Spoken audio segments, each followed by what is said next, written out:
Sometimes, we come across discouraging statistics suggesting that wealthy individuals simply inherited their riches. But that's not entirely accurate. Most wealthy individuals are self-made. What this means is that you don't have to depend on wealthy parents to become affluent yourself. I aim to show how you can achieve wealth even without being born into wealth or attending a prestigious college or earning a high income. At the core of this matter, there are three main factors you can actually control to reach $1 million milestone. Firstly, consider the duration of your investments. Time is the most crucial aspect in your favor. I've been investing in the stock market for over 10 years. With more time, my investments accumulate more interest. This interest, along with the principal, compounds, resulting in even greater returns. It's like rolling a snowball downhill. It gains momentum and size. Eventually, it becomes unstoppable. Let me explain further. Suppose you earn a salary of $50,000.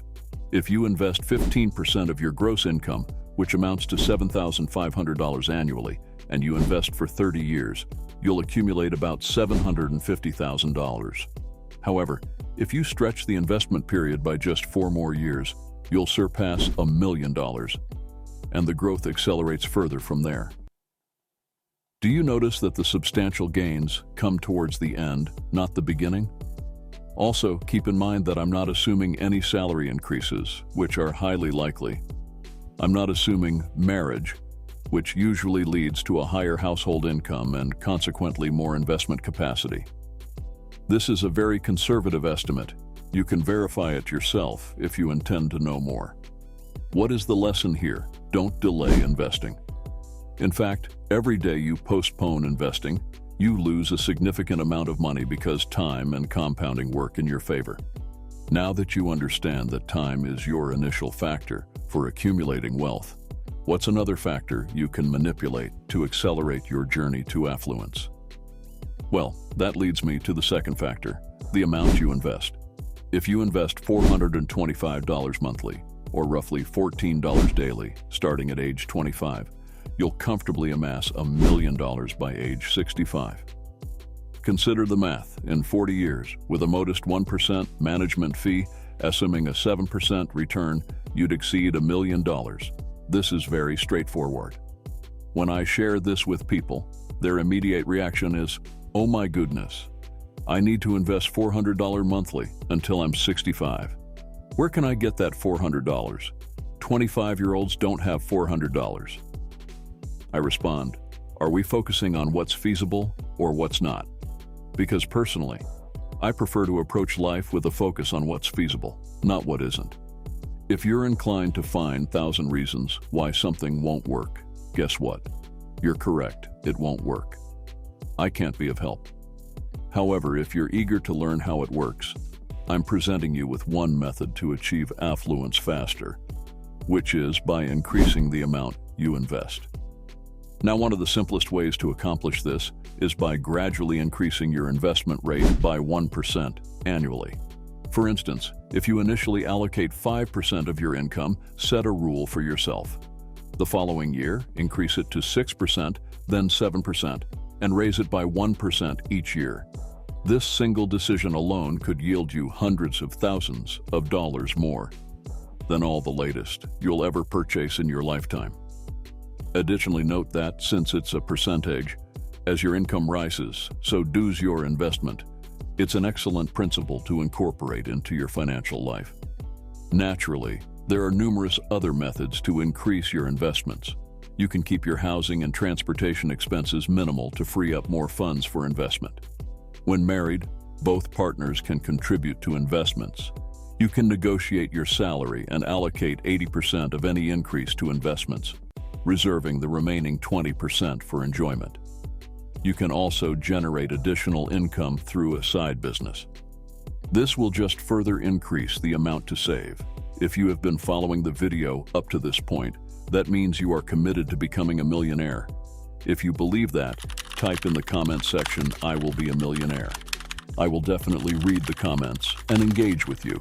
Let us continue with the video. Now let's delve into the figures. If your goal is to achieve affluence in 30 years, you'd need to invest slightly over $10,000 annually, assuming a 7% return and a 0.1% management fee. You can examine the numbers, but what if you're aiming for a faster timeline? You aspire to attain affluence in 20 years? All right, you'd need to boost your investments to $2,300 per year. Again, keep in mind that these are average figures, but as your income escalates, you'll be able to contribute more, whereas initially, your contribution might be more limited. Remember, individuals in their 20s typically have limited financial resources, but incomes tend to increase in one's 30s and 40s. Thus, the crucial aspect here is establishing the automatic habit of investing, enabling you to automatically amplify your investments as your income grows. Okay, we've addressed the first factor, which is the duration of your investments. Factor 2, which is the amount you invest. And that brings me to the third factor, which is your investment returns. Pay close attention to this as you have less control over it, which is why it's the third factor. Consequently, it should not be your primary focus. Many financial enthusiasts are of the school of thought that they can achieve an 18% return. There is this Renaissance technology, which I read about. It's feasible. If they did it, I can too. No, you likely can't. I'll tell you outright. You seek honesty. This is honesty. Historical data reveals that the market typically yields around 11% annually, representing the nominal return minus approximately 3% for inflation, resulting in an 8% real return. For the sake of prudence, let's utilize 7%. This is likened to running a race with a weighted vest on your back. When you compete without the vest, it feels effortless and so draining. Thus, we're assuming average annual returns of 7% based on decades of historical data. Firstly, why engage in dividend investing at 22?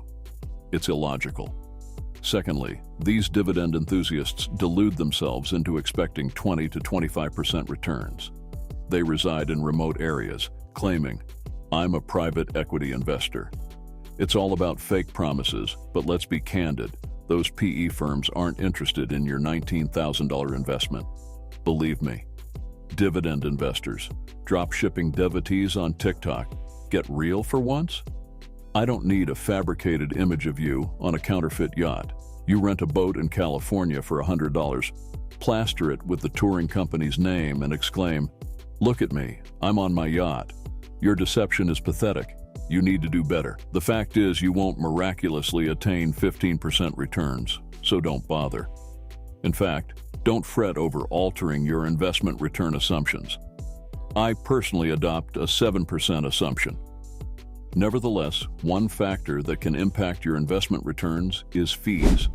For instance, if you're investing while incurring a 1% fee to a financial advisor, you're significantly diminishing your returns. A 1% fee over the long time period equates to approximately 28% of your lifetime returns.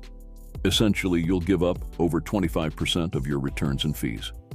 Therefore, I always suggest a flat fee or hourly rate if you opt to engage a financial advisor. Here's another recommendation. If you opt to self-manage your investments, which can be easily accomplished if you read books, always seek out low management fees or expense ratios, and you'll be in a favorable position. Now that you fully grasp and understand the 3 investment factors that you apply to accelerate your investment growth, let's address a critical point that can either make or break your financial journey. This is very, very important, and it's something that mathematics alone cannot explain. Many individuals watching this may wonder if it's so simple. Why isn't everyone doing it? Well, there are a series of reasons why individuals fail to take this advice to enhance their wealth, and I believe it's crucial to discuss them. Money whips up deep emotions. We absorb financial lessons from our parents. Phrases uttered by them decades ago echo in our minds, such as, "We can't afford it." As you've heard on many podcasts, even when individuals experience income growth, they often remain constrained by self-imposed limitations. It's acceptable for money to whip up emotions, but I urge you to understand your attitude and behavior toward money. Often, individuals complain about their lack of wealth or struggle to comprehend where their money is going. Why do I have nothing left to invest? Well, there are numerous factors at play. Sometimes you bear responsibilities that others do not. Perhaps you're caring for an elderly relative. Maybe you have young children at home, making it financially challenging for the next few years. Perhaps prioritizing your mental well-being is important. Maybe you were never educated about investing or taught that it's acceptable to aspire for more. We're often indoctrinated with the notion that amassing wealth necessitates complex financial analyses and stock picking. That's not genuine investing. It's day trading. It's likened to gambling. Investing is old school. It's not entertainment. If you seek entertainment, adopt a pet or a dog, or watch a Netflix series. Genuine investing is more like watching paint dry off a wall.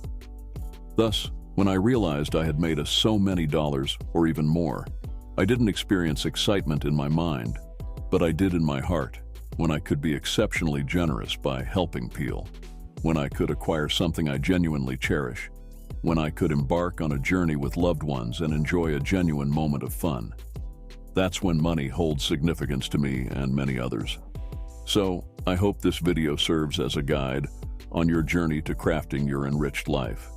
If you derived value from this video, do not forget to like, share, and comment. Also subscribe to support the channel so that we can create more of such content. Stay tuned and see you in the next video.